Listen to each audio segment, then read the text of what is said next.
This channel do not condone piracy of any kind. Asking for, providing or discussing illegal download links is not allowed.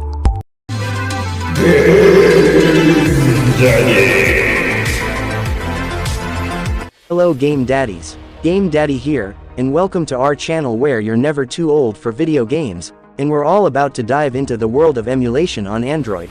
In today's exciting episode, we'll be talking about Eden, so grab your joysticks and game on. But before we start, if you haven't subscribed yet to the channel, please subscribe, and hit the notification bell icon so that you'll be updated with the latest news, tutorials, and anything about emulation on Android. Let's go. Let's talk about Nintendo Switch emulation on Android with Eden. Camille Lavie, the Eden Emulator's project leader, just made an announcement. Greetings, dear emulation community. It's a pleasure to be able to communicate with you all once again, although several of the reasons are a bit discouraging at the moment, so I'll take a few points lightly. First, I want to inform you about the development of Eden. As you may know, at the beginning of this project, a very early version of Eden's development was leaked. It included changes to the interface and a code cleanup compared to the base that Yuzu left us in its latest version.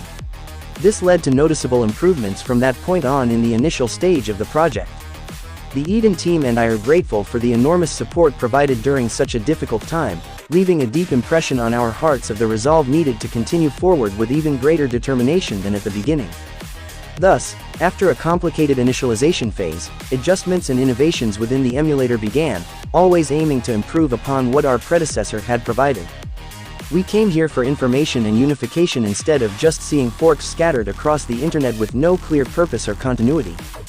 In this effort to expand our alliances, we managed to contact Jared Norwell, who, despite the differences he had with me regarding the projects I was involved with, showed maturity in our approach, giving us permission to use whatever we saw fit from his project as long as it was properly credited, which it will be, in addition to advice and information related to bugs shared by all the forks and that needed to be addressed. He was also formally invited to join Eden or Unify projects. Although this never happened, we are very clear that he will offer his contributions to Eden in the future once we have launched. The doors are always open to someone with his experience and track record.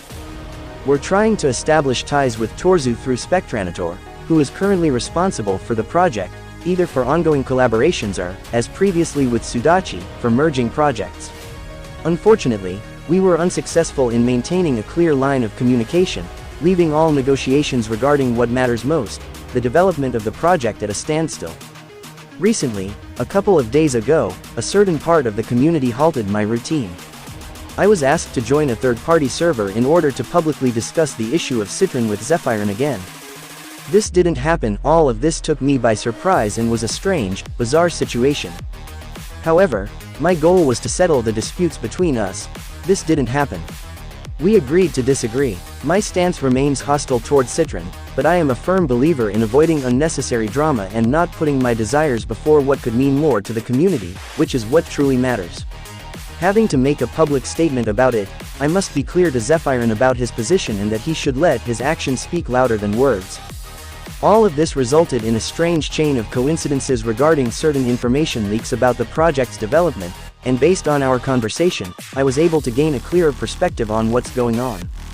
I've always believed that people deserve a second chance, but some don't even deserve that. To avoid further drama, I won't mention what's happening inside the project and the reason for this post until I have better proof of everything that's going on. So what does all this mean? There are fake repositories about the project on the internet, posts attempting to discredit the project's development, and constant pressure from certain toxic groups.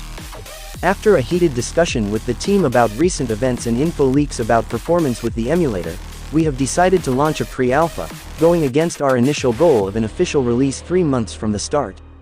This would include changes to the interfaces, the PC UI is being rewritten, and a much more concise performance regarding the changes we have made. We are clear that, by our standards, this is not what we would have liked to deliver to the community, and we are deeply saddened and disappointed about it. We invite you to participate in the project's dedicated server and wait together for the countdown to the release of the Eden pre-alpha. I wholeheartedly appreciate your support, understanding in this situation, and, above all, your stance. Inspire me to make more videos like this by subscribing to the channel.